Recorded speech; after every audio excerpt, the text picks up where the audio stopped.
All right. So हमने last turn पर non finite का एडवांस वाला पार्ट कर रहे थे और उसमें इन्फिनेटिव शुरू किया था, ठीक है।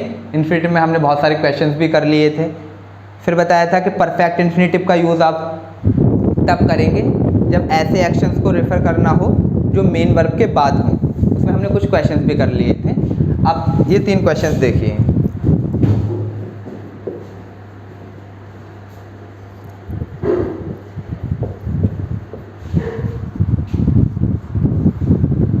TV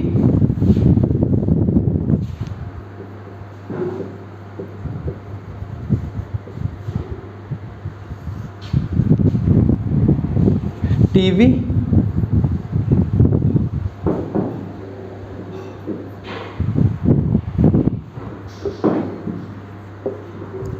they enjoyed TV। Question 1 2 3। पहले वाले में ऑप्शन है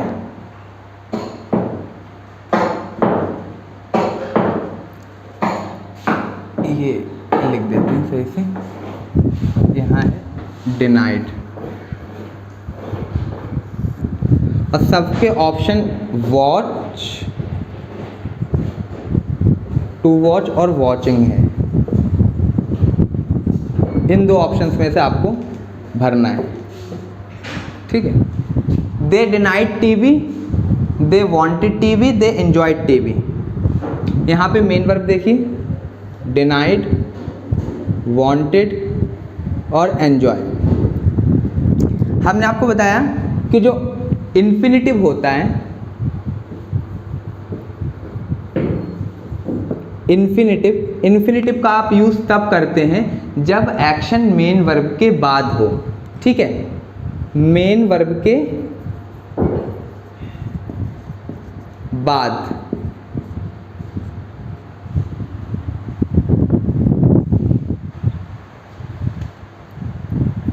अच्छा, परफेक्ट इन्फिनेटिव का भी तभी आप यूज़ करते हैं जब एक्शन मेन वर्ब के बाद हो जाए।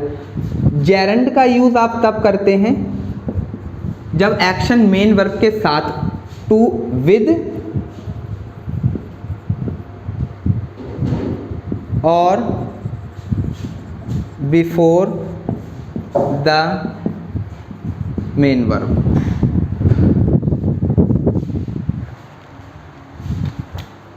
इन्फिनेटिव का यूज़ आप तब करेंगे जब एक्शन मेन वर्ब के बाद हो, और जेरंड वाले केस में आप यूज़ तब करेंगे जब एक्शन जो है वो मेन वर्ब के साथ होता हो या फिर उससे पहले हो, तब आप यूज़ करेंगे जेरंड का। और इन्फिनेटिव का यूज़ करेंगे जब एक्शन मेन वर्ब के बाद हो।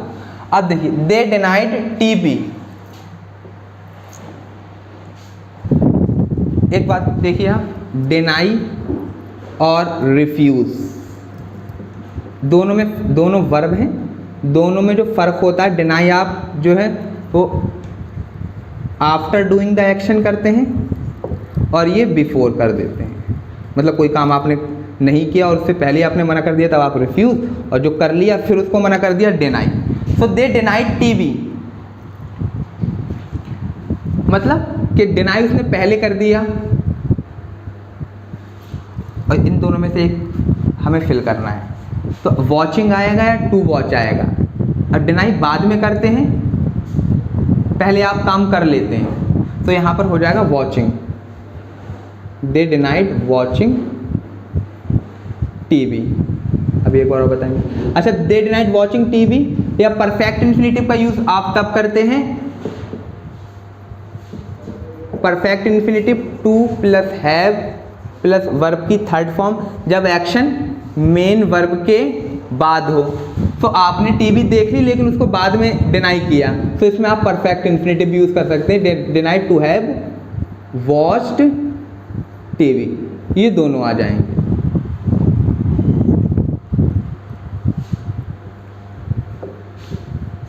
दे वांटेड टीवी। अब यहाँ पर ये जो मेन वर्ब वांट है, इसमें आप जो एक्शन वॉच और वॉचिंग में से एक करना है। इन्फिनेटिव जो एक्शन वर्ब के साथ हो, मेन वर्ब के साथ, तो तो यहाँ पर आप कर देंगे दे वांटेड टू वॉच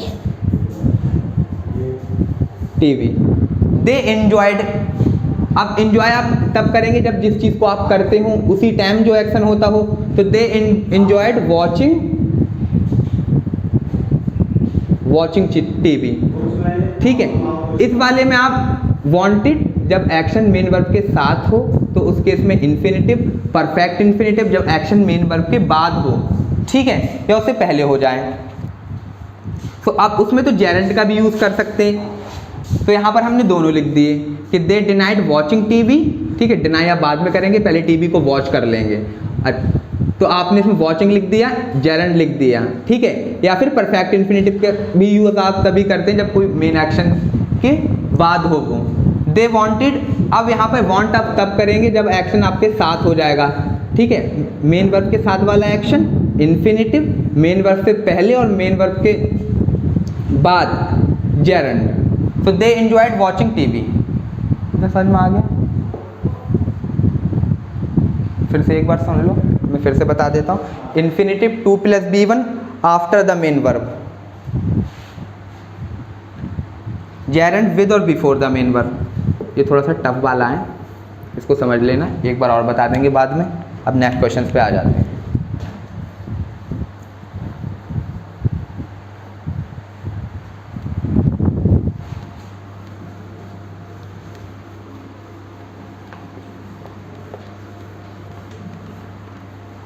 क्या क्या लिखते हैं?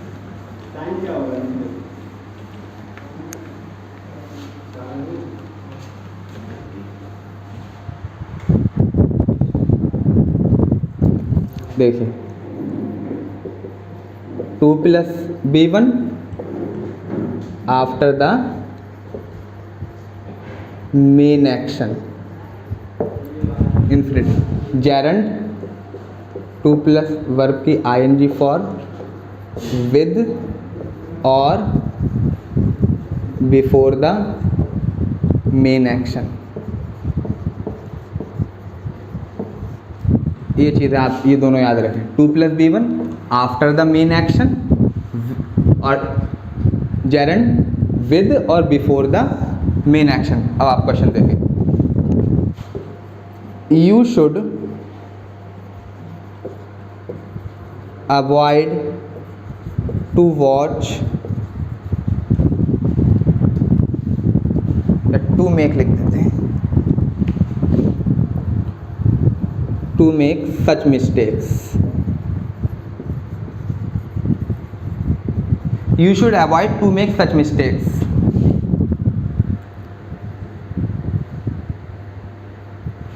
क्या लिखना है हमें? इसको, ये हमारा नॉन फाइनाइट वर्ब है, इसको सही करना है। Non infinitive after the main verb, और अवॉइड आप वही चीज़ें करते हैं जो उस टाइम पे मौजूद हों, मेन वर्ब के साथ वाला एक्शन। तो मेन वर्ब के साथ वाला action Geraint. You should avoid making such mistakes, ठीक है, विद और बिफोर द मेन वर्ब। अब कैसे भी देख लो इसको। They finished,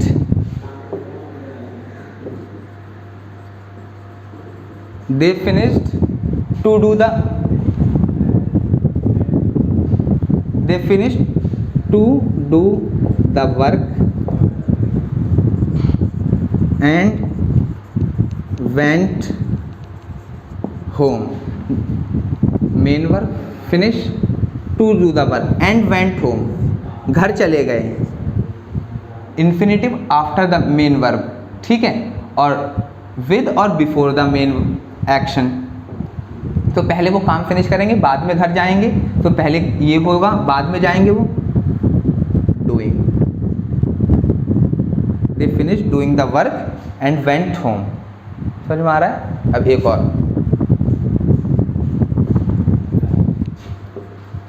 the man claimed to solve the puzzle.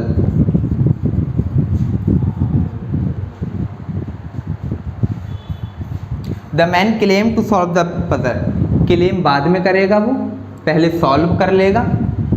Geraint with the main action और before the main action.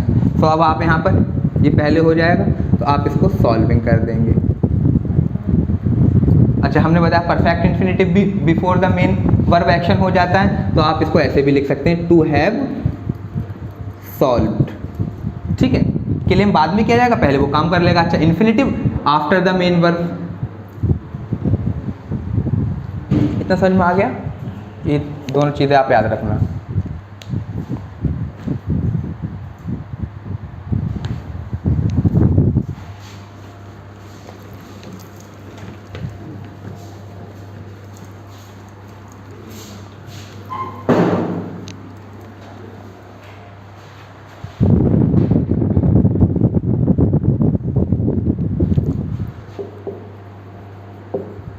They hoped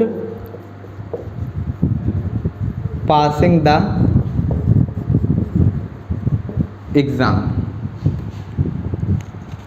They hoped passing the exam.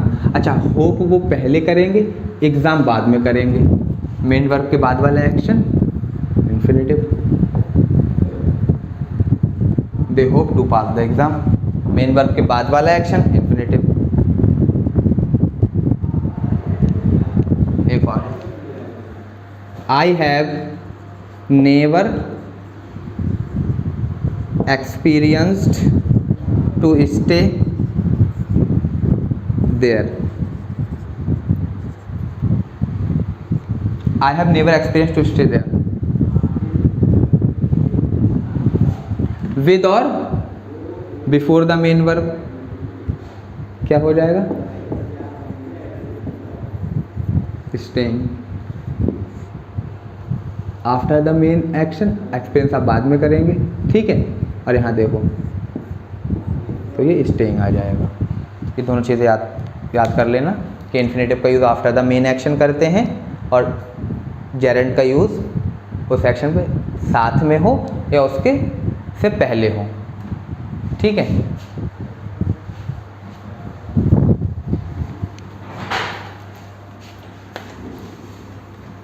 ज़्यादा बताना नहीं, ये दोनों चीज़ें आपको पता होना चाहिए। After the main action, with और before the main action gerund, after the main action infinitive.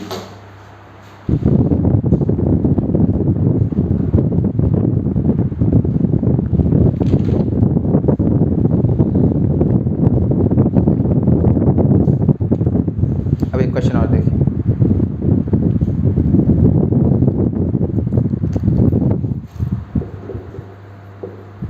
The man stopped working. ठीक है,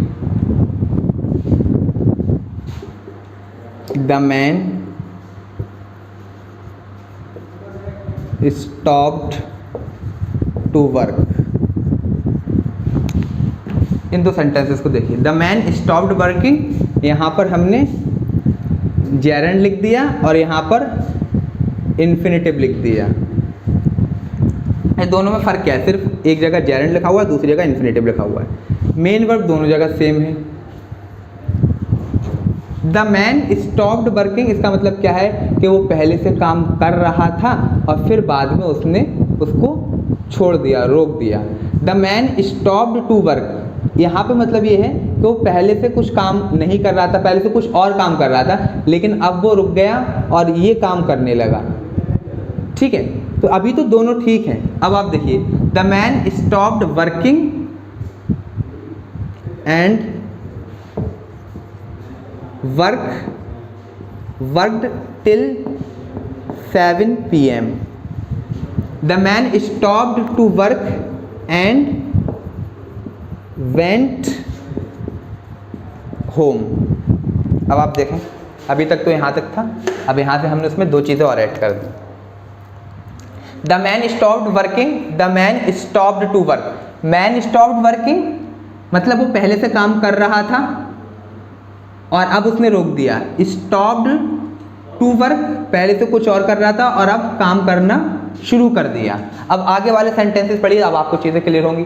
the man stopped working and worked till 7 PM। अब यहाँ पर उसने 7 बजे तक काम किया। ठीक है, और जब 7 बजे तक काम किया तो पहले से वो कुछ और कर रहा होगा, ठीक है। तो अब इस केस में आप क्या करेंगे, to work. The man stopped to work and went home, तो मतलब वो पहले से काम कर रहा था, अब आगे देखिए अब वो घर चला गया तो उसने काम रोक दिया, स्टॉप्ड वर्किंग, ठीक है। तो स्टॉप के साथ इंफिनिटिव और जेरेंट दोनों केसेस आ रहे हैं, ये आप याद रखिए।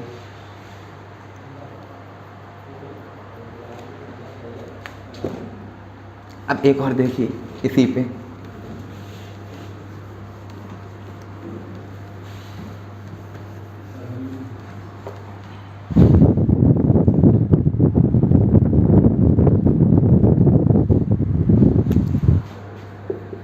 द स्टूडेंट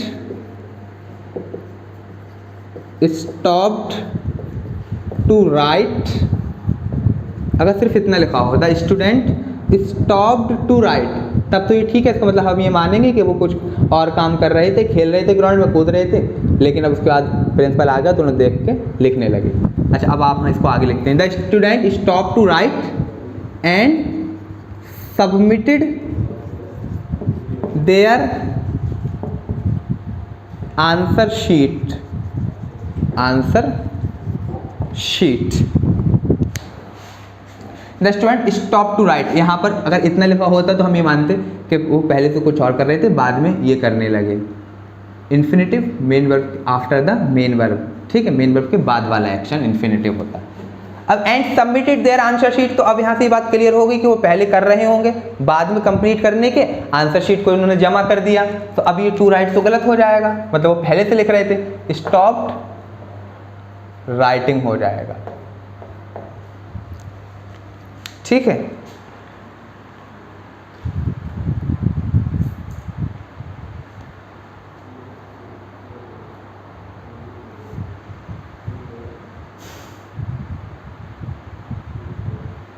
एक और देखिए,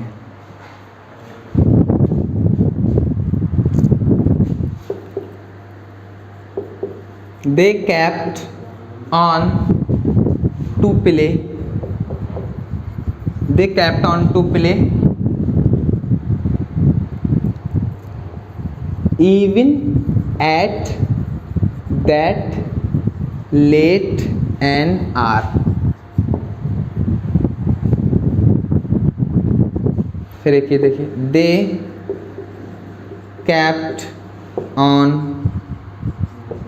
playing after doing their work, after doing their work, they kept on to play, अगर सिर्फ इतना ही यही होता तो ये खेलना उन्होंने शुरू कर दिया, they kept on playing, खेलते रहे। लेकिन अब आप देखिए, even at that late an hour, मतलब उनको कंटिन्यू रखा, जब कंटिन्यू रखा मेन वर्ब के साथ वाला ऑप्शन, तो kept on playing, they kept on playing even after doing their work, मतलब पहले वो काम कर रहे थे, बाद में उन्होंने खेलना शुरू किया, मेन वर्ब के बाद वाला एक्शन इन्फिनिटिव, तो they kept on to play। I hope आपको ये चीज़ क्लियर आ गई होगी।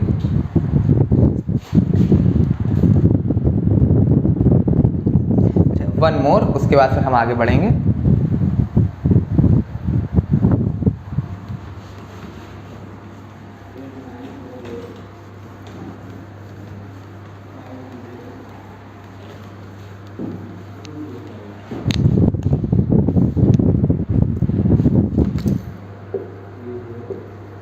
We need this room,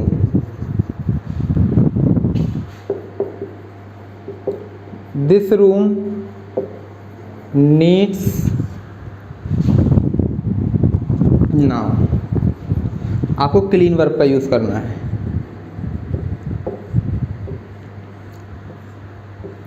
clean का।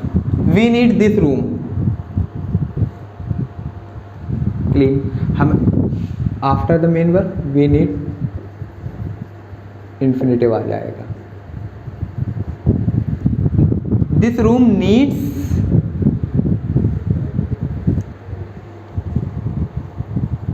क्लीनिंग। अच्छा, एक चीज़ और आप इसमें लिख सकते हैं। सब्जेक्ट देखिए, दिस रूम है, डूअर नहीं है, तो आप पैसिव में भी लिख सकते हैं, this need to be cleaned. ये दोनों, इसमें दोनों ठीक हो जाएंगे। We need to clean this room needs cleaning या टू बी क्लीन्ड। ठीक है।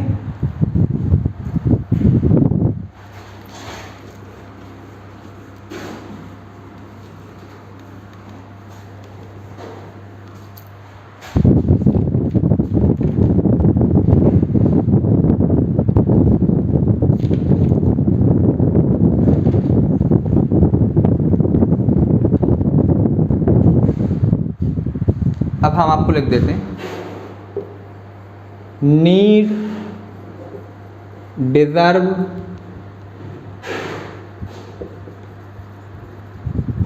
रिक्वायर और वांट। इनके साथ जेरेंड और इन्फिनेटिव दोनों आ जाएंगे। अगर आपको एक्टिव मीनिंग कन्वे करना है, एक्टिव मीनिंग में इन्फिनेटिव, और अगर आपको पैसिव मीनिंग करना है इन वर्ब के थ्रू कन्वे, तो पैसिव मीनिंग में जेरंड या फिर ये पैसिव फॉर्म इन वर्ब्स के साथ। अगर एक्टिव मीनिंग चाहिए तो ये पैसिव में जेरंड यूज़ करिए या फिर ये वाली फॉर्म यूज़ करिए। ठीक है, पैसिव इन्फिनेटिव। ये हो गया।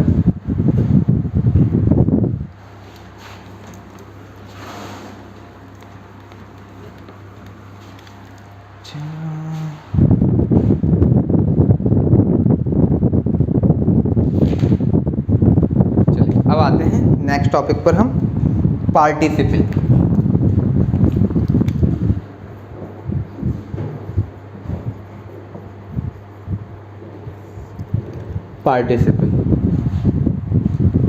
पार्टिसिपल में सबसे पहले प्रेजेंट पार्टिसिपल देखते हैं।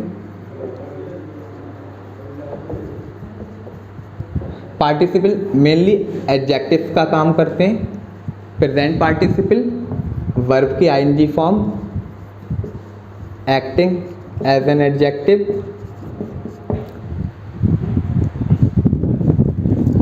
एक एग्जाम्पल से इसको समझते हैं। He shot the flying, he shot the flying bird.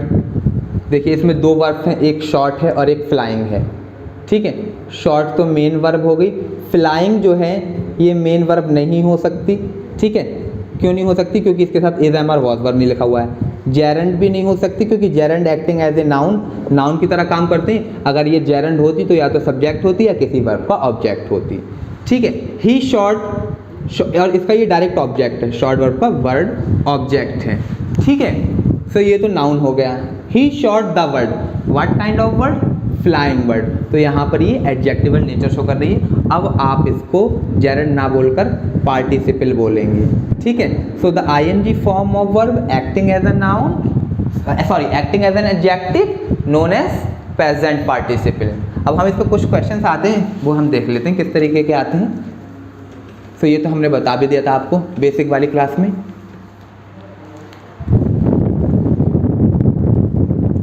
ठीक है, अब आप एक देखिए, सॉरी, व्हाइल टेकिंग रेस्ट, दो एग्जाम्पल्स और बता देते हैं आपको पहले। The sleeping child rolled down, the sleeping child rolled down. अच्छा, यहाँ पर रोल्ड डाउन ये main verb working as predicate हो गया, चाइल्ड इसका सब्जेक्ट हो गया। What kind of child? Sleeping child, तो ये एडजेक्टिव हो जाएगा। ठीक है, ये इसको क्वालिफाई कर रहा है। एक और देखिए, व्हाइल प्लेइंग फुटबॉल ही इंजर्ड हिज लेग। सब्जेक्ट ये हो गया, इंजर्ड मेन वर्ब हो गई, हिज लेग इसका ऑब्जेक्ट हो गया, और ये पूरा जो क्लॉज है वाइल प्लेइंग फुटबॉल, ये इस ही को क्वालिफाई कर रहा है। तो यहाँ पर आप इसको कहेंगे कि ये एडजेक्टिव क्लॉज है और एडजेक्टिव है, और यहाँ पर प्लेइंग वर्ब क्या है, ये प्रेजेंट पार्टिसिपल का एग्जाम्पल है, ठीक है, क्योंकि वाइल प्लेइंग पूरा इसको क्वालिफाई कर रहा है। तो एडजेक्टिव आपको ये वाली बात पता होनी चाहिए और होगी भी कि नाउन तो बिना एडजेक्टिव के आ सकते हैं, लेकिन एडजेक्टिव बिना नाउन या प्रोनाउन के नहीं आ सकते। If you are writing an adjective और an adjective clause, then it must qualify some noun और प्रोनाउन। बिना नाउन प्रोनाउन के एडजेक्टिव नहीं आ सकते, ठीक है। अब हम क्वेश्चंस पे आ जाते हैं।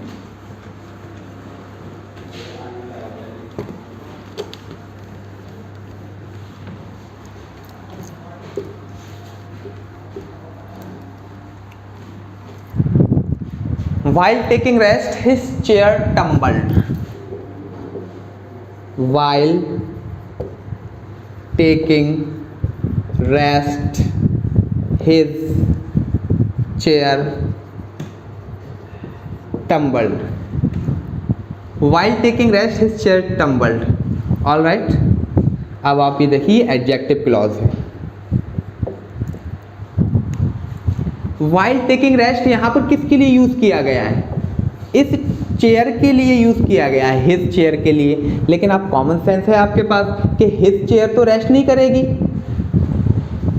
रेस्ट तो वो आदमी करेगा, ठीक है। तो ये जो आपने एडजेक्टिव क्लॉज लिखा हुआ है वाइल टेकिंग रेस्ट, ये हिज चेयर के लिए लिखा है, लेकिन हिज चेयर तो रेस्ट नहीं करेगी, ये तो गलत हो गया। इसका सही सब्जेक्ट जिसको आप वो मॉडिफाई करना चाह रहे हैं, जिसको डिस्क्राइब करना चाह रहे हैं, वो तो ही है, और ही आपने लिखा नहीं है, बल्कि इसका रेफरेंस जो है हिज चेयर लिख दिया। हिज चेयर जो है रेस्ट लेता नहीं है, तो अब यहाँ पर तो पार्टिसिपल गलत हो गया। अब आपको क्या करना होगा इसको सही करने के लिए, इसका जिसको ये मॉडिफाई कर रहा है, जिसको डिस्क्राइब कर रहा है, उस सब्जेक्ट को आप लिखिए। तो वाइल टेकिंग रेस्ट गलत, तो आप सिंपली क्या कर सकते हैं इसको सही करने के लिए कि इसका जो सब्जेक्ट है उसी को आप वो कर दीजिए। तो while he was taking rest. अच्छा, जब आपने ही वॉज टेकिंग रेस्ट कर दिया, तो अब ये टेकिंग जो है वो पार्टिसिपल नहीं बचा, अब ये मेन वर्ब की तरह काम करने लगा, ठीक है। तो while he was taking rest, अब आप देखिए कि अब ये ठीक हो गया, his chair tumbled. Next question देखिए, बीइंग लेजी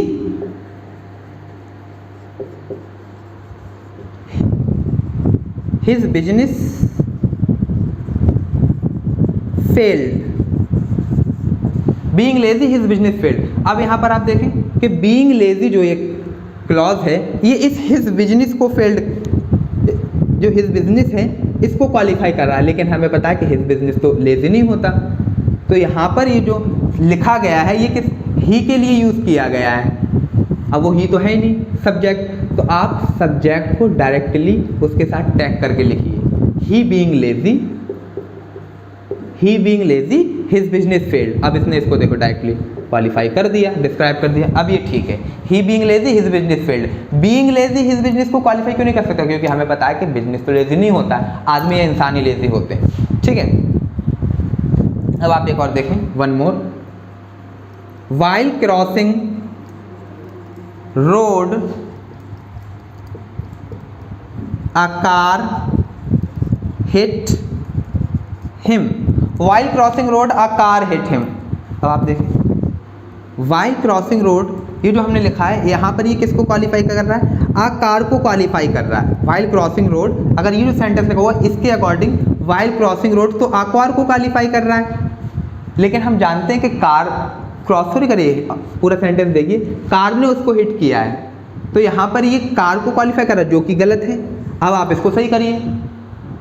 तो या तो फिर अब इसको आप सही करने के दो तरीके हो सकते हैं, या ये जिसको क्वालिफाई कर रहा है ही के लिए, तो आप पहला तरीका ये कि ही को वहाँ पर सब्जेक्ट ऑफ रेफरेंस बना दीजिए इस वाइल क्रॉसिंग का, ठीक है। तो अब आप ऐसे ही कर सकते हैं कि वाइल ही वॉज क्रॉसिंग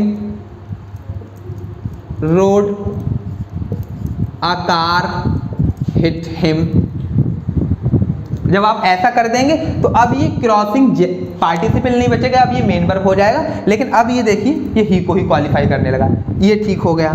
अच्छा पहला तरीका तो ये हो गया कि आप इस तरीके से उसका सब्जेक्ट ऑफ रेफरेंस वहीं पर टैग कर दीजिए, ठीक है।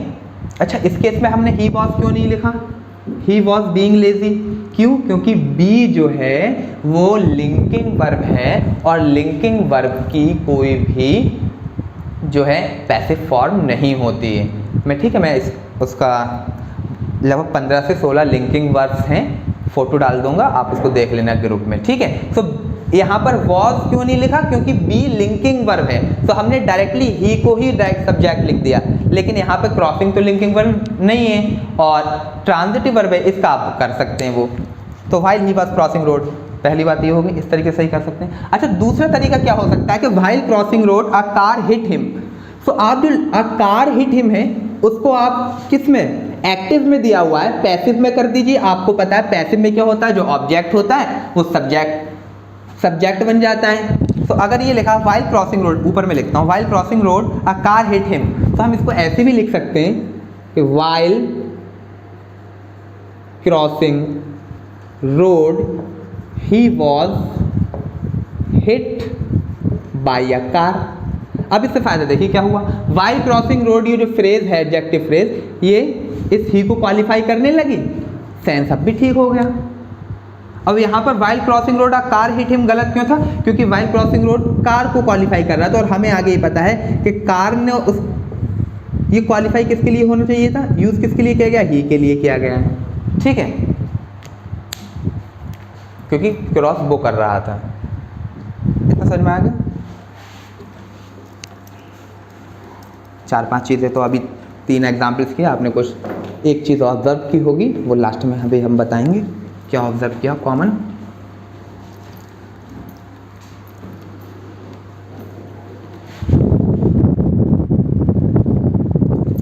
एक और देखिए, while playing football his leg got hurt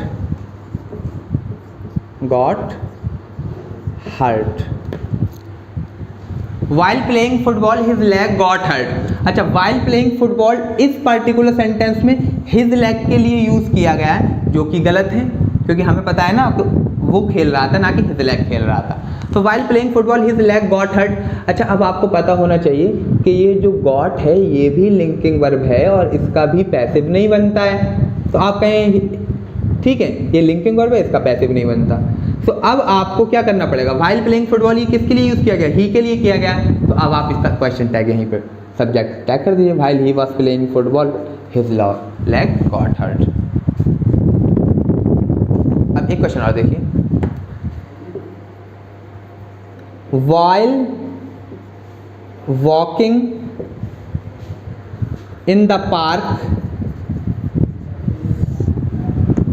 option है इसके, a dog bit him, option B he was bitten by a dog, he was bitten by a dog,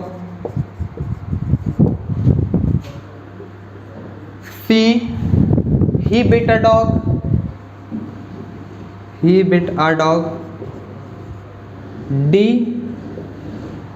a dog was bitten by him, a dog was bitten by him while walking in the park। ये option है, थोड़ी सी भी अकल होगी तो आप देख लोगे कि ही बिट अ डॉग तो गुनाह कबीरा हो जाएगा भैया, वो कुत्ते को थोड़ी काटेगा, अगर आप भी बौर आ गए तो काट सकते हो। और dog was bitten by him मतलब ये दोनों तो गलत हो गए, ऑप्शन 2 वो बचे, और डॉग बिट हिम। अच्छा अगर हम आ डॉग बिट हिम कर देंगे तो while walking in the park जो है ये किसको क्वालिफाई करने लगेगा, इस डॉग को। लेकिन हमें पता है कि हम क्वालिफाई किसके लिए कर रहे हैं, यूज़ किसके लिए कर रहे हैं, इंसान के लिए, ठीक है, इंसान ही वॉक करते हैं पार्क में, तो ये वाला भी गलत। And the final answer he was bitten by a dog, ठीक है। अब देखिए while walking in the park, ये अब इस फ्रेज इस ही को क्वालिफाई करने लगेगी, तो ये ठीक हो जाएगा। तो समझ में आ गया, माशाल्लाह।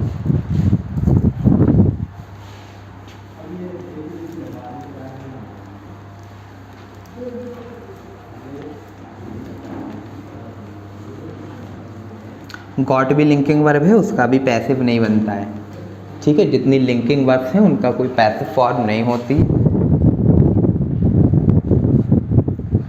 एक और,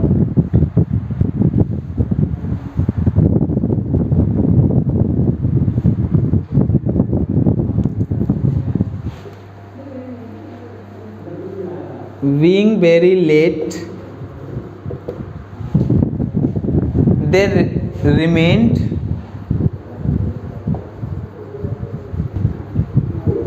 indoors, they remained indoors।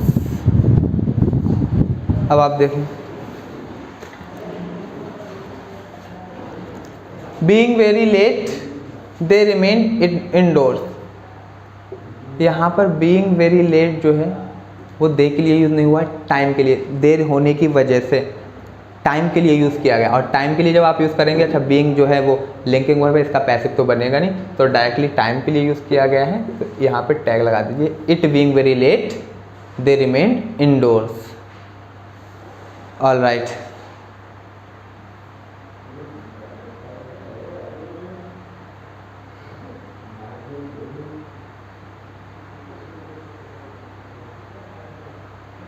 एक और क्वेश्चन देखते हैं कौन सा करें।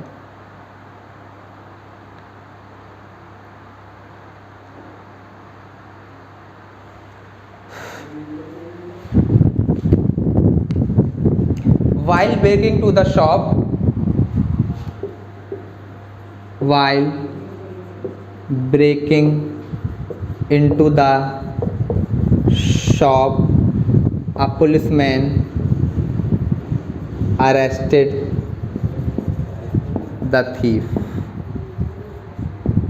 While breaking into the shop, a policeman arrested the thief।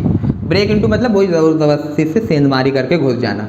While breaking into the shop, अब ये किस फ्रेज जो है वो इस आप पुलिसमैन को क्वालिफाई कर रहा है, लेकिन हम जानते हैं कि पुलिसमैन तो ब्रेक नहीं करता। हाँ, कभी कभी पुलिस भी घुस जाती है चोरी करने को उससे, लेकिन अब यहाँ पे देखिए पुलिसमैन अरेस्टेड द थीफ, तो थीफ इंटर किया गया है उसके अंदर, तो ये तो गलत हो गया, क्योंकि यहाँ पर while breaking into the shop ये तो जो है पुलिसमैन के लिए यूज़ किया गया है, जो कि गलत है। तो अब आप इसको कैसे कर सकते हैं, दो तरीके से सही कर सकते हैं यहाँ पर, या तो आप थीफ को यहाँ पर सब्जेक्ट ऑफ रेफरेंस बना दीजिए इसका, while the thief was breaking into the shop, और बाकी वो एज इट इज। या फिर आप पुलिसमैन अरेस्टेड द थीफ, ये एक्टिव में है, आप इसको पैसिव कर दीजिए, वाइल ब्रेकिंग द शॉप, अब ये जो ऑब्जेक्ट है इसको आप पैसिव में चेंज कर दीजिए, अ थीफ वॉज अरेस्टेड। अच्छा, अ थीफ वॉज अरेस्टेड, अब इसमें by the policeman, by the policeman लिखे नहीं लिखे उससे कोई फर्क नहीं पड़ता, क्योंकि अंडरस्टूड बात है, ये सब्जेक्ट सेकेंडरी है, ऑब्जेक्ट सेकेंडरी है, क्योंकि हम सब लोग जानते हैं कि अरेस्ट थीफ पुलिस ही करती है। तो अ थीफ वॉज अरेस्टेड ये ठीक हो जाएगा, अगर ये नहीं भी लिखा हुआ है तब भी कोई बात नहीं, क्योंकि सेकेंडरी ऑब्जेक्ट है, कॉमन सेंस की बात है कि जब अरेस्ट होगा तो पुलिस ही करेगी, कोई आम आदमी तो करेगा नहीं, ठीक है। सो अब देखिए, while breaking into the shop a thief was arrested, अब वाइल ब्रेकिंग जो है इस थीफ के लिए यूज़ करने लगा, क्योंकि यही एंटर किया गया है। एनीवे, कितना समझ में आ गया प्रेजेंट पार्टिसिपल का। तो यहाँ से हमने एक बात जो अब कंक्लूड करनी है वो आप याद रखिए, क्या है वो बात,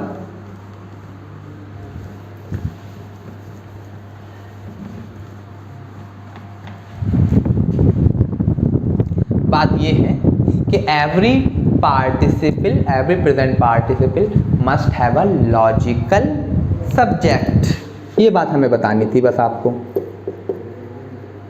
एवरी पार्टिसिपल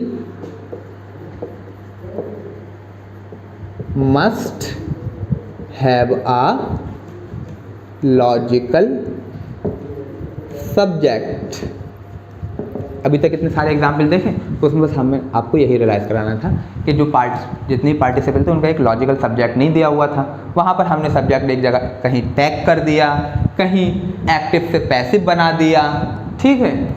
तो वो सारी बातें इसमें आ गई कि every participle must have a logical subject. अच्छा आ जाइए अब परफेक्ट पार्टिसिपल देख लेते हैं क्या होता है। Perfect participle having plus verb की थर्ड फॉर्म। इसको हम प्रेजेंट पार्टिसिपल से कंपेयर करेंगे। प्रेजेंट पार्टिसिपल वर्ब की आईएनजी फॉर्म। अच्छा ये भी एडजेक्टिव का काम करेगा या पार्टिसिपल है, ये भी एडजेक्टिव का काम करेगा। एक एग्जांपल से देखते हैं इसको।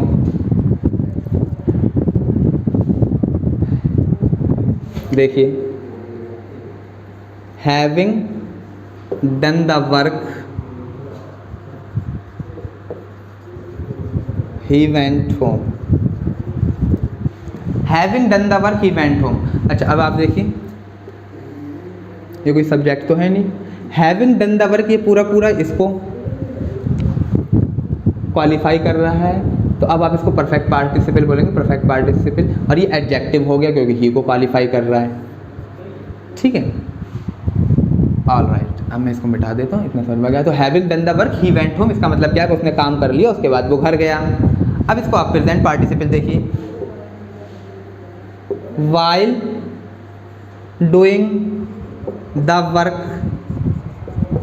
ही fell asleep।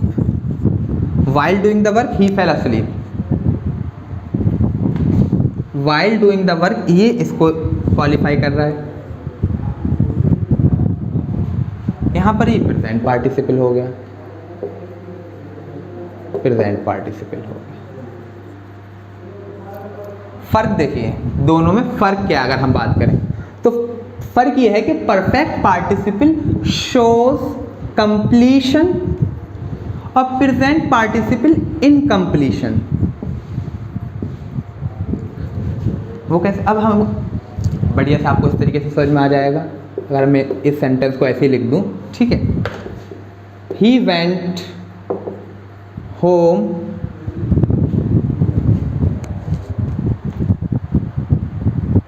he went home when he had done his work। अच्छा while doing the work he fell asleep, हम इसको ऐसे लिख सकते हैं he fell asleep when he was doing his work। was doing continuous tense incompletion show करते हैं। ठीक है परफेक्ट टेंस कंप्लीशन शो करते हैं। अब चीज़ आपके लिए इतना समझ में आ गया कि having done the work he went home और while doing the work he fell asleep। तो परफेक्ट पार्टिसिपल्स का यूज़ आप कब करेंगे, जब आपको कंप्लीशन वाला सेंस देना होगा, और प्रेजेंट पार्टिसिपल का जब आप इनकम्प्लीशन वाला सेंस देना होगा। इन दो एग्जाम्पल से आई होप आपकी चीज़ें क्लियर होंगी। अब हम 4 से 5 क्वेश्चंस देखते हैं परफेक्ट पार्टिसिपल और प्रेजेंट पार्टिसिपल पे। All right perfect participle having plus verb की थर्ड फॉर्म।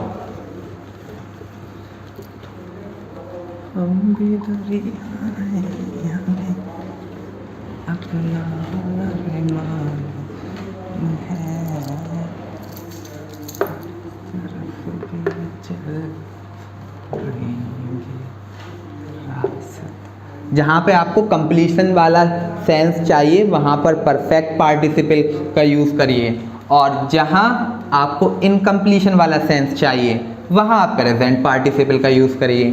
ये दो बातें अगर आपके दिमाग में हैं तो 4 क्वेश्चंस आप देख लीजिए ये वाले।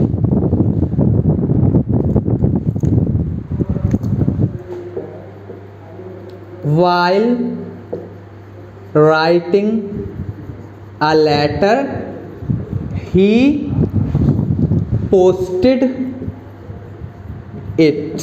पहले ही वाला देखिए while writing a letter he posted it। जब while writing a letter present participle है और ये किसको क्वालिफाई कर रहा है, ही को, ही राइट करने का काम कर रहा है। ठीक है ही पोस्टेड इट। अब ऐसा तो नहीं होता कि लिख भी रहा फौरन पोस्ट कर दिया, पहले वो लेटर लिखेगा बाद में पोस्ट करेगा, कंप्लीशन वाला सेंस आना चाहिए, ठीक है। सो ये तो गलत हो गया। आप इसको आपसे कैसे करेंगे, having written the letter he posted it. अच्छा, having written the letter he posted it, इसको एक तरीके से और कर सकते हैं, वो अभी हम आपको बताएंगे, तब तक आप दूसरा क्वेश्चन देखिए।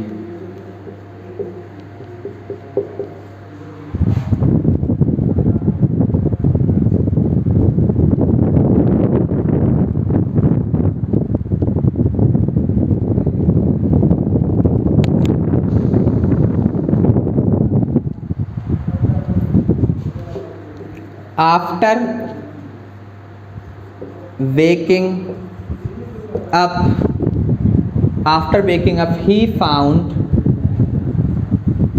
his wallet missing. After waking up, he found his wallet missing.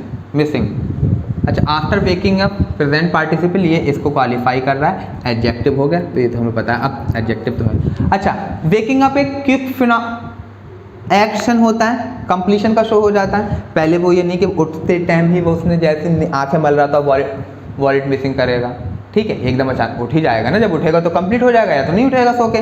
सो यहाँ पर आपको हैविंग वोकन अप हो जाएगा, हैविंग परफेक्ट वाला वोकन अप, ठीक है, क्योंकि काम कंप्लीट हो जाएगा, उठना कंप्लीशन वाला आ जाएगा। अच्छा, इन दो सेंटेंसेस को आप दो तरीके से और लिख सकते हैं।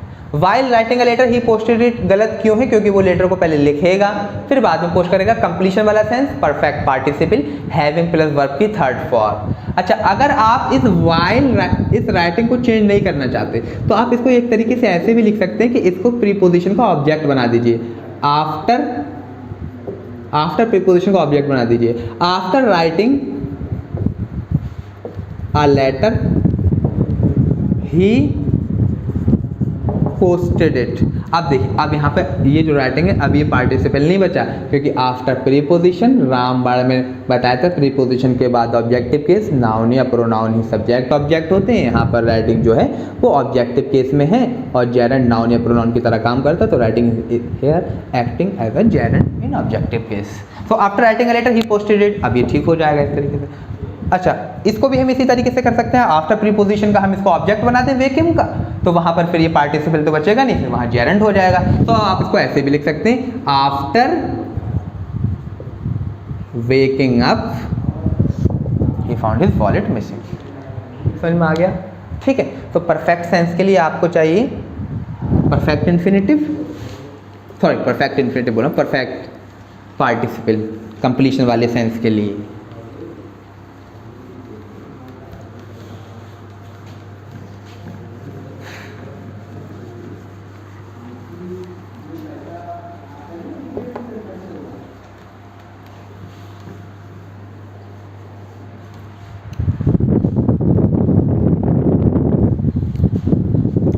देखिए आप,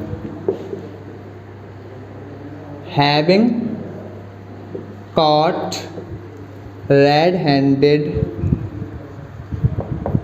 he had no other option but to beg pardon। इस क्वेश्चन को ज़रा संभल के देखिए एक बार, 3.5 सेकेंड की तक नजर आई। Having caught red handed he had no other option but to beg pardon, what is गलत हेयर, हैविंग कॉट सही है, परफेक्ट पार्टिसिपल है, कंप्लीशन सेंस ही के लिए यूज हो रहा है, he had no other option but to beg pardon, कुछ गलत है, गलत है। अच्छा देखो, हम अब ये जो बात बताने जा रहे हैं दिस इज एक्सट्रीमली इंपॉर्टेंट, आप देख लो फिर से, उसको क्वेश्चन को छोड़ दो। वॉइस फिर से बता रहे हैं, एक्टिव पैसिव का जब अगर आपको कंसेप्ट क्लियर होगा तभी आप करवा पाएंगे। इसका हम आंसर बता भी देते हैं कि इसमें बीन लगेगा। अब एक मिनट इधर सुन लो कैसे लगेगा, वो हम बता देते हैं। वॉइस मतलब वर्ब की वो फॉर्म जो ये बताए कि जो सब्जेक्ट है वो डूअर ऑफ द एक्शन है या रिसीवर ऑफ, या उसमें डूअर ऑफ द एक्शन नहीं है। वॉइस दो तरीके के होते हैं, एक एक्टिव और दूसरा पैसिव। ठीक है, पैसिव सेंटेंसेस पहचानने के लिए आपको बस ये देखिए, टू वर्ब की बीई के साथ, बीई फॉर्म के साथ अगर वर्ब की थर्ड फॉर्म लिखी हुई है तो वो पैसिव वॉइस में होगा। और बीई की हमने आपको फॉर्म बताया is, am, are, is, am, are, was, were, been और being. These are the 7 different forms of verb. अगर इनके साथ वर्ब की थर्ड फॉर्म लिखी हुई है तो उसका मतलब है कि वो सेंटेंस पैसिव में है। इसका समझ में आ गया कि पैसिव पहचानने की तो ये बात होगी। अच्छा, पैसिव सेंटेंसेस क्या होते हैं, अब उसको हम थोड़ा सा बताते हैं। अब आप देखिए, क्योंकि अगर ये वाला कंसेप्ट क्लियर होगा तभी आप ये सही कर पाएंगे। देखिए, पैसिव सेंटेंस मतलब बीई के साथ वर्ब की third form. I am teaching you, I am teaching you. यहाँ पे जो सब्जेक्ट है आई और जो टीच वर्ब का डूअर है दोनों सेम है, मतलब सब्जेक्ट ही डूअर ऑफ द एक्शन है। ठीक है, लेकिन अब आप यहां देखें, यू आर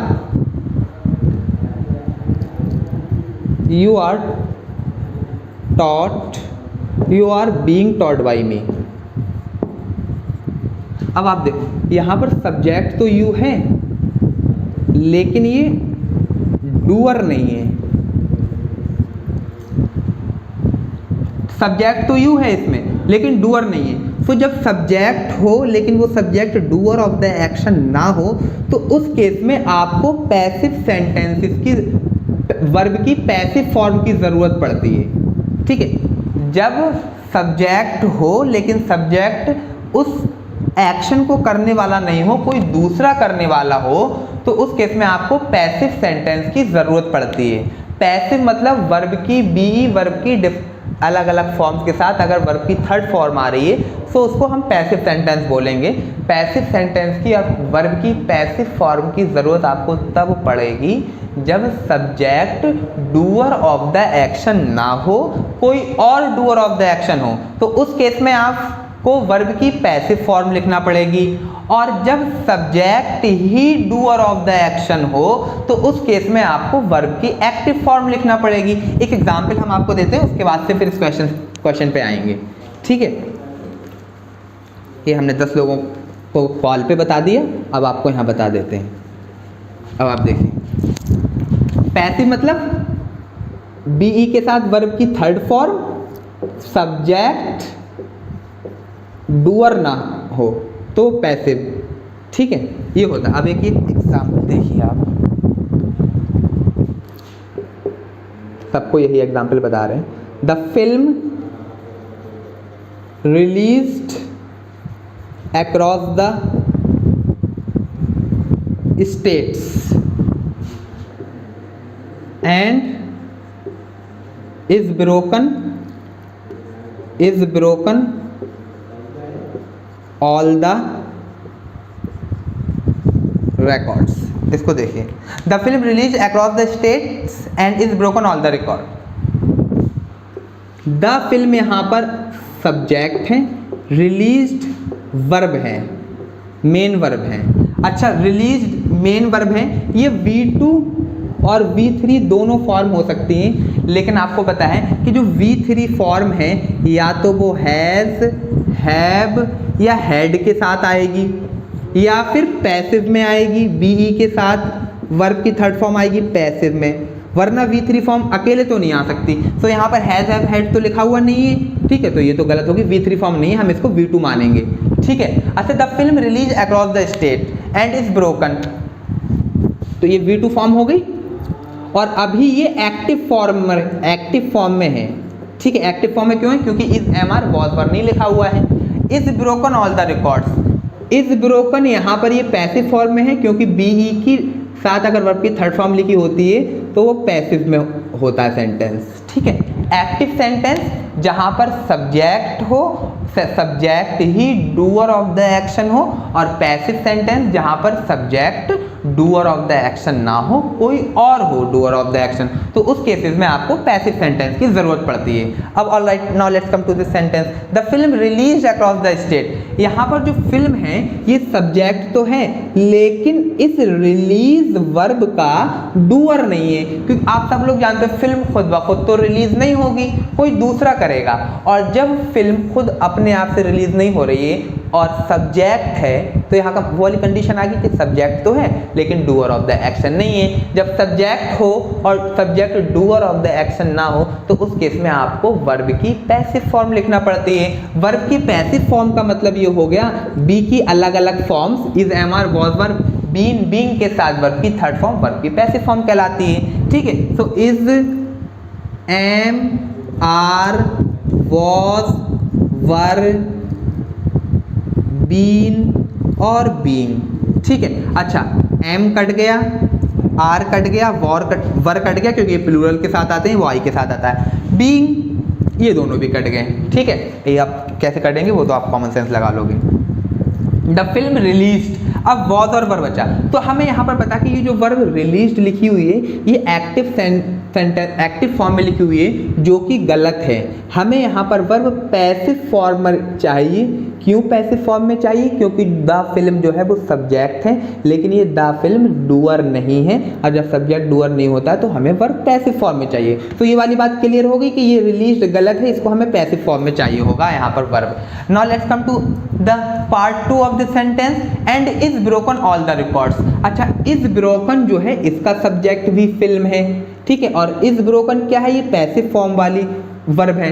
पैसिव फॉर्म मतलब जहां पर subject doer of the action ना हो। लेकिन अब आप यहां देखिए, फिल्म जो है वो ब्रेक वर्ब के लिए तो डूअर है, क्योंकि फिल्म खुद रिकॉर्ड तोड़ेगी, कोई और नहीं तोड़ेगा।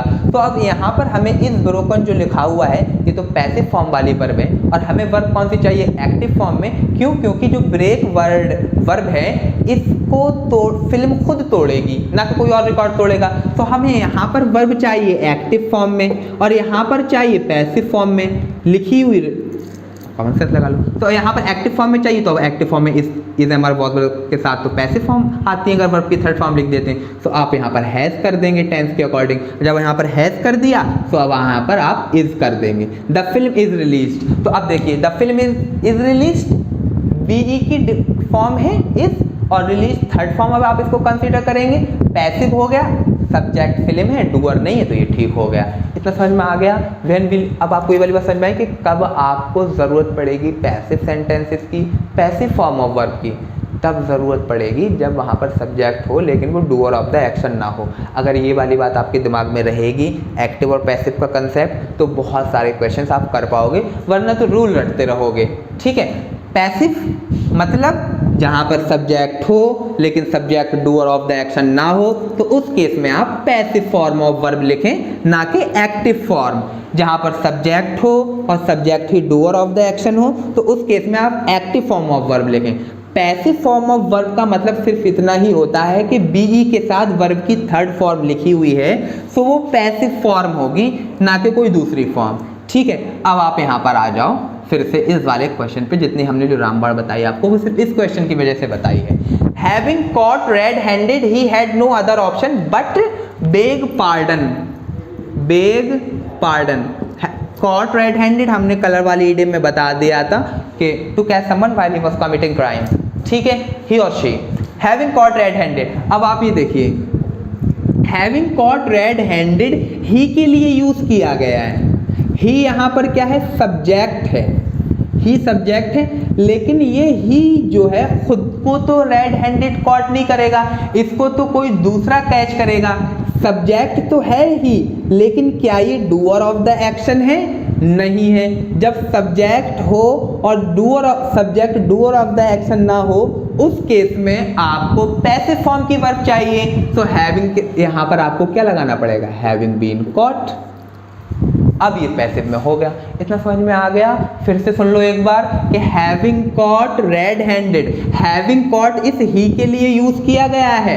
सब्जेक्ट तो ठीक है लेकिन वहां पर वर्ब में गलती क्या है? क्योंकि ये एक्टिव फॉर्म में लिखा हुआ था और हमें पता है कि ही खुद को रेड हैंडेड कॉट नहीं करेगा, उसको पकड़ने वाले तो कोई और होंगे। सब्जेक्ट ही है, डूअर है नहीं कोई दूसरा है, और जब subject doer of the action नहीं होता है, in that case we need verb in passive form, so we have to write here been। अब ये पैसिव फॉर्म में आ गई और यहाँ पर ये हेल्पिंग वर्ब की तरह काम कर रही है। Got the point?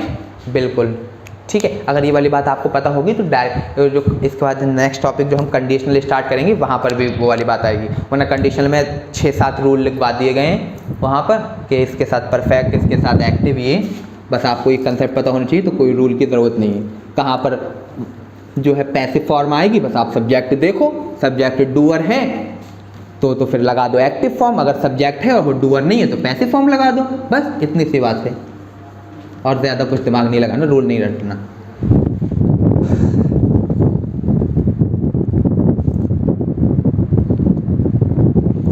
तभी हम बता देते हैं, देखो कि अगर आपको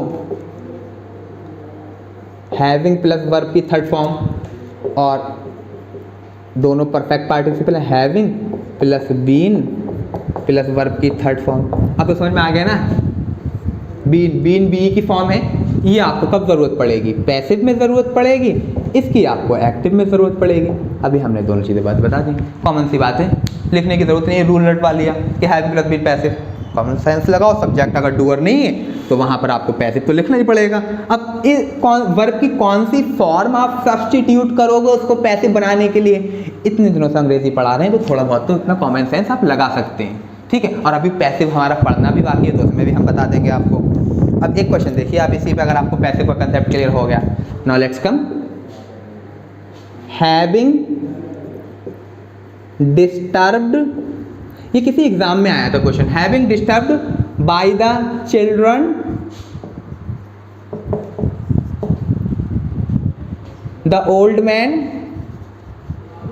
having disturbed bye the children the old man left the park, left the park. अब आप देखें एक्टिव पैसिव का कंसेप्ट समझ में आ गया। फिर से एक बार सुन लो, देखो पैसिव फॉर्म की ज़रूरत आपको तब पड़ेगी, एक बार बता दूँ करीब आके, पैसिव फॉर्म की ज़रूरत तब पड़ेगी जहाँ पर सब्जेक्ट तो होगा लेकिन subject doer of the action ना हो, तो वहाँ पे आपको पैसिव फॉर्म की वर्ब लिखना है।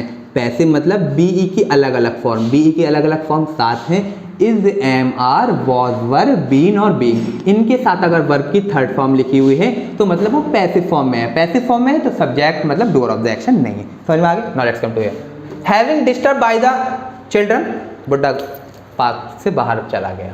All right, having disturb by the children, अच्छा ये तो सही है कि having disturb by the children, children ने उसको डिस्टर्ब किया है। The old man left the park, अब ये ओल्ड मैन के लिए यूज किया गया है। देखो कुछ पकड़ में आया?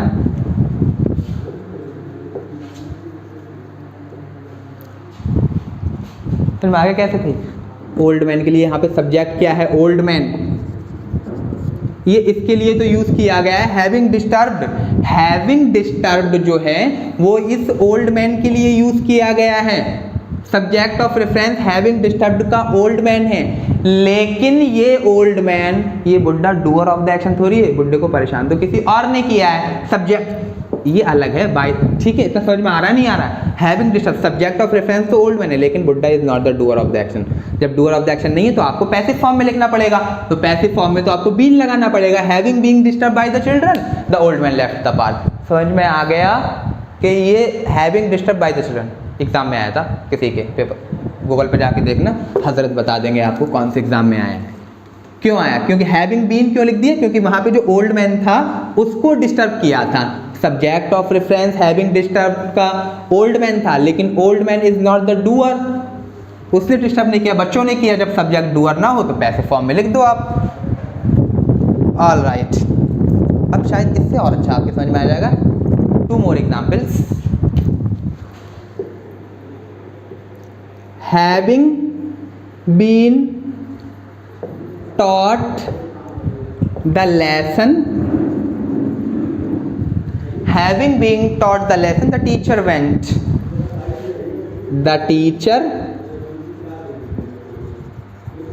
Went. Question number 2, having taught the lesson the student went. अब हमें एक बात बताओ, having been taught the lesson teacher went. अच्छा, हैविंग बीन टॉट ये किसके लिए यूज किया गया है? द टीचर के लिए, सब्जेक्ट ये है, इसके लिए यूज किया गया है।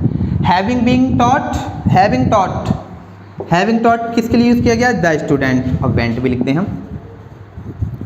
अब देखो 99.999% तो ये होता है कि टीचर ही स्टूडेंट को लेसन कुछ पढ़ाता है, ठीक है। अगर बच्चे ज़्यादा कमीने और टीचर को कोई नया सबक सिखा दिया कि चेयर हटा दिया और गिरा दिया तो दैट्स अ डिफरेंट थिंग, लेकिन दैट्स एक्सेप्शन। यहाँ पर आ जाओ, having been taught the lesson, मतलब यहाँ पैसिव फॉर्म में लिखी हुई है वर्ब, पैसिव में। अब हमें ये पता है कि द टीचर वेंट, तो टीचर ही पढ़ाते हैं, स्टूडेंट थोड़ी पढ़ाते हैं। सो यहाँ पर जो सब्जेक्ट टीचर है यही डूअर ऑफ द एक्शन है। जब सब्जेक्ट ही डूअर ऑफ द एक्शन हो तो in that case we need verb in active form. तो बीन काहे लिख दिया हमने यहाँ पर, बीन को हटाओ, having taught the lesson the teacher went. अब दूसरे वाले में आ जाओ, having taught the lesson the student went. अच्छा, हैविंग टॉट द लेसन ये तो एक्टिव फॉर्म में लिखी हुई है। अब हमें ये वाली बात पता है कि स्टूडेंट कोई लेसन थोड़ी सिखाते हैं। अगर आप जैसा कोई हो, किसी टीचर को गिरा दे या परेशान कर दे, दैट्स अ डिफरेंट थिंग। वैसे स्टूडेंट्स को लेसन सिखाया जाता है, ना कि स्टूडेंट सिखाते हैं। तो हैविंग टॉट द लेसन, अब यहाँ पर ये स्टूडेंट के लिए यूज़ किया गया है, लेकिन स्टूडेंट यहाँ पर सब्जेक्ट तो है, टीच करने का काम वो थोड़ी करेंगे, टीच तो कोई और करेगा। दो सब्जेक्ट हैं, डूअर वो नहीं है, डूअर तो टीचर करेगा, मैं पढ़ाऊँगा आपको, ठीक है। तो जब मैं यहाँ पढ़ाऊँगा तो मैं एक्टिव पैसिव फॉर्म लिख देता हूँ, having been taught the lesson. इतना समझ में आ गया? चलो, वेरी गुड। one more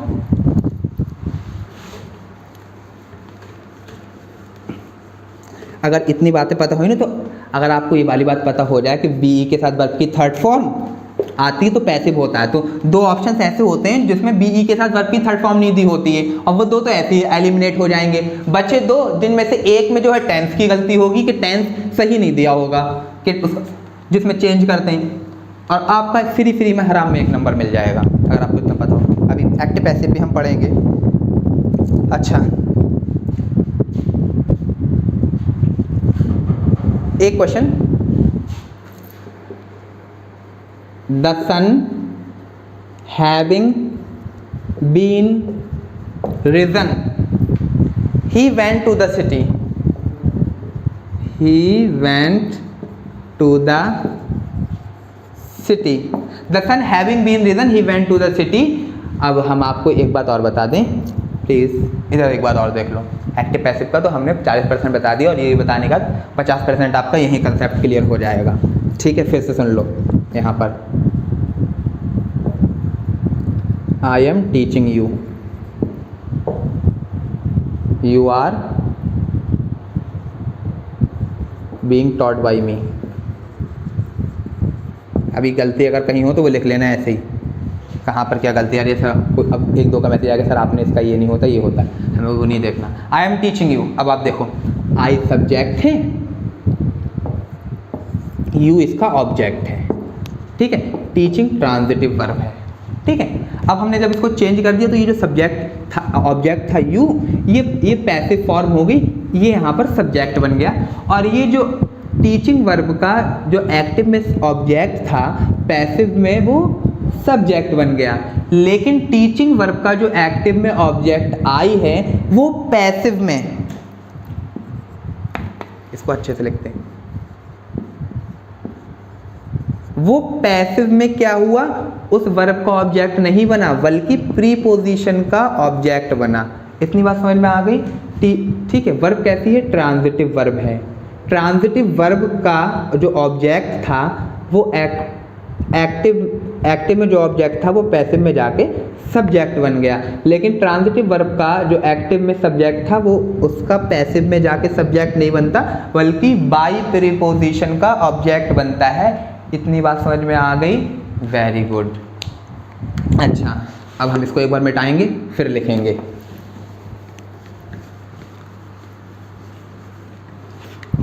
फिर देखो, you are being taught by me. हम आपसे पूछें ये कौन सी फॉर्म में लिखी हुई है? बीइंग टॉट, पैसिव में बी के साथ वर्ब की थर्ड फॉर्म पैसिव फॉर्म में लिखी हुई है। ये पैसिव फॉर्म है वर्ब की, ठीक है। अब आपको इसका एक्टिव बनाना है। जब एक्टिव बनाओगे तो अब आप ये देखो, ये वर्ब की पैसिव फॉर्म है, और जब आप इसका पैसिव फॉर्म है तो मतलब ये जो सब्जेक्ट है यू, ये एक्टिव फॉर्म में जाकर इसका ऑब्जेक्ट बनेगा नहीं बनेगा? पैसिव फॉर्म है ये जो वर्ब की पैसिव फॉर्म है, पैसिव फॉर्म में जो सब्जेक्ट होता है वो एक्टिव में जाके उस वर्ब का ऑब्जेक्ट बन जाता है। लेकिन उल्टा वाइस वर्सा सही नहीं है, मतलब कि अगर एक्टिव में जो सब्जेक्ट होता है वो पैसिव में जाके उस वर्ब का ऑब्जेक्ट नहीं बनता, बल्कि जो पैसिव में सब्जेक्ट होता है वो एक्टिव में वर्ब का ऑब्जेक्ट बन जाता है। इतना समझ में आ गया? अच्छा देखो, तो ये पैसिव में लिखा हुआ है you are being taught by me, ठीक है, you are being taught by me, ये पैसिव में है, वहां पर ये यू सब्जेक्ट है, और जब हम इसको एक्टिव में बनाएंगे तो ये ऑब्जेक्ट बन जाएगा इस टीच वर्ब का, ठीक है। आई एम टीचिंग यू हो जाएगा। इतना समझ में आ गया? आ गया ना समझ में? अच्छा, वेरी गुड। हमें बस इतना ही बताना था और कुछ नहीं बताना था। अब हम, अगर आपको इतना समझ में आ गया, so now let's come to this सवाल। The sun having been risen he went to the city, what is गलत हेयर? अब आप देखो, बीन रीजन मतलब बीई के साथ वर्ब की थर्ड फॉर्म मतलब पैसिव मतलब एक्टिव में जाकर इसका सब्जेक्ट बन गया ऑब्जेक्ट। बहुत जल्दी बोल दिया, सुन लो फिर से एक बार। बीन रीजन पैसिव मतलब जो है सब्जेक्ट वो एक्टिव में जाके बनेगा ऑब्जेक्ट, ठीक है। पैसिव मतलब बी की वर्ब की थर्ड फॉर्म। अच्छा, the sun having been risen, अगर मैंने इसको let's say for a moment इसको अगर हम जो है एक्टिव बनाएंगे तो सन को तो वैसे तो हमें पता है कि कोई उगाता नहीं है, खुद ब खुद उग जाता है। और मैंने आपको वर्ब वाले में पढ़ा भी दिया था कि राइज जो है वो इंट्रांजिटिव वर्ब है, इसको ऑब्जेक्ट की जरूरत नहीं होती है, ठीक है। अच्छा चलो फॉर अ मोमेंट हम मान लेते हैं कि the sun having been risen. अब इसको अगर मैं एक्टिव में बनाऊंगा तो ये जो सब्जेक्ट है वो इस राइज वर्ब का ऑब्जेक्ट बनेगा नहीं बनेगा? इस राइज वर्ब का ऑब्जेक्ट बनेगा। अच्छा, ऐसा तो होता नहीं है कि जैसे कि सपोज फॉर एग्जांपल मेरी खाला ने सूरज को उगा दिया, सूरज निकाल दिया, या आपकी फुप्पो ने उगा दिया सूरज, ऐसा तो नहीं हो, सूरज खुद ब खुद निकलता है ना। तो अब अगर मैं let's say for a moment he rises sun, तो ये तो एब्सर्ड हो जाएगा, नहीं हो जाएगा, क्योंकि हमें पता है सूरज खुद ब खुद निकलता है, गलत हो जाएगा। और फिर दूसरी बात हमें ये भी पता है कि राइजेस जो है वो इंट्रांजिटिव वर्ब है, हैपनिंग है। और यहाँ इतना समझ में आ गई ना? लेट मी से 2 इंपॉर्टेंट पॉइंट्स करीब आगे। जितनी भी इंट्रांजिटिव वर्ब होती हैं उनके पैसिव नहीं बनते। वजह ये है क्योंकि जब आप उनके पैसिव क्यों नहीं बनते? जब आप पैसिव बनाओगे तो उनका जो सब्जेक्ट है वो एक्टिव में ऑब्जेक्ट हो जाएगा, और इंट्रांजिटिव वर्ब का तो ऑब्जेक्ट होता नहीं है। अब आप यहाँ देख लो, the sun having been risen, ये पैसिव है। अब अगर जब आप इसका एक्टिव बनाओगे तो ये द सन है एक्टिव में जाके इस राइज वर्ब का ऑब्जेक्ट बनेगा, और राइज इंट्रांजिटिव वर्ब है, इंट्रांजिटिव वर्ब के ऑब्जेक्ट नहीं होते हैं, ठीक है। So you can not form passive voice of intransitive verb. इतना समझ में आ गया? Very good. अच्छा, अब हमें यही बताना था।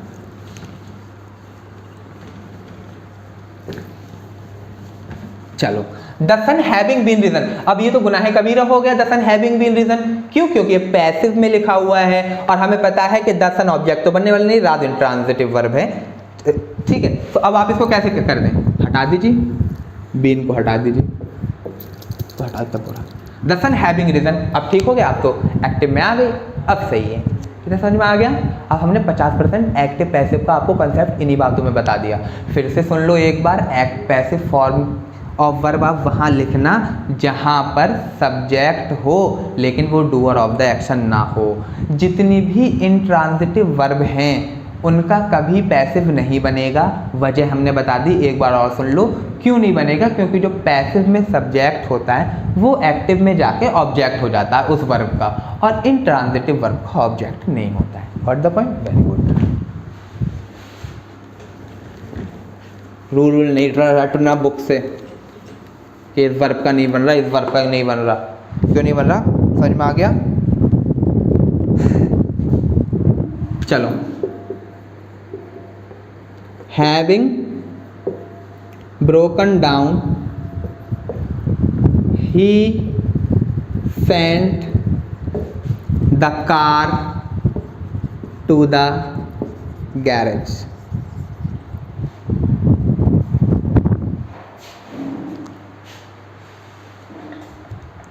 अच्छा, having broken down he sent the car to the garage. Break down एक फ्रेजल वर्ब है जो कि इंट्रांजिटिव, जिसका मतलब होता है टूटना। कोई तोड़ तोड़ता नहीं है, वो आपने देखा होगा ही ब्रोक डाउन, वो उसके आंसू बह गए, ये होगा टूटना। तो ये एक फ्रेजल इंट्रांजिटिव वर्ब है, हैविंग ब्रोकन डाउन। सो अब क्या इसका पैसिव बना पाएंगे? हैविंग बीन ब्रोकन डाउन नहीं बना सकते, क्योंकि ये फिर इंट्रांजिटिव वर्ब है। तो ये वाला अब यहाँ पर बीन तो आप नहीं लगा सकते। समझ में आ गया क्यों? अच्छा, हैविंग ब्रोकन डाउन, इंसान भी ब्रोक डाउन होते हैं। बहुत बार आपने पेपर में पढ़ा होगा कि XYZ ब्रोक डाउन या ब्रेक्स डाउन वगैरह वगैरह, आंसू निकल आते हैं, इमोशनल हो जाते हैं, तो उसको ब्रेक डाउन भी बोल देते हैं। एनीवे, और एक ब्रेक डाउन मैकेनिकल ग्लिच भी हो जाता है, उसको भी बोलते हैं। तो यहाँ पर वो वाली बात तो नहीं है हैविंग ब्रोकन डाउन। यहाँ पे कार की बात चल रही है। He sent the car to the garage. Having broken down इस सेंटेंस में किसको क्वालिफाई कर रहा है? ही को। लेकिन है तो ऐसा नहीं, ब्रोक डाउन कौन हुआ है? कार हुआ, मैकेनिकल प्रॉब्लम आई है। तो ये जो सब्जेक्ट ऑफ रेफरेंस है ये गलत है। आप वहाँ बीन क्यों नहीं लिख सकते? ये वाली बात समझ में आ गई या नहीं आई? बीन इस वजह से नहीं लिखते क्योंकि ब्रेक डाउन एक इंट्रांजिटिव वर्ब है, इंट्रांजिटिव वर्ब के पैसिव नहीं बनते हैं, तो यहाँ पर बीन लिखने वाली पॉसिबिलिटी खत्म हो गई।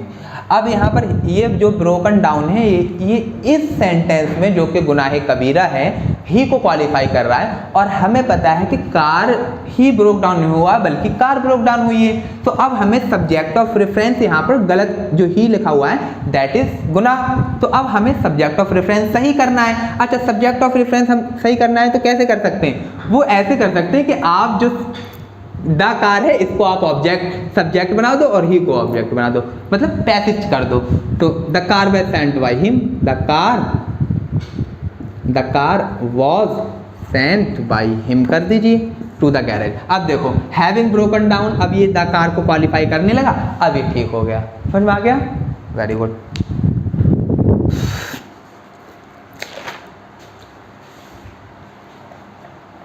Pause it.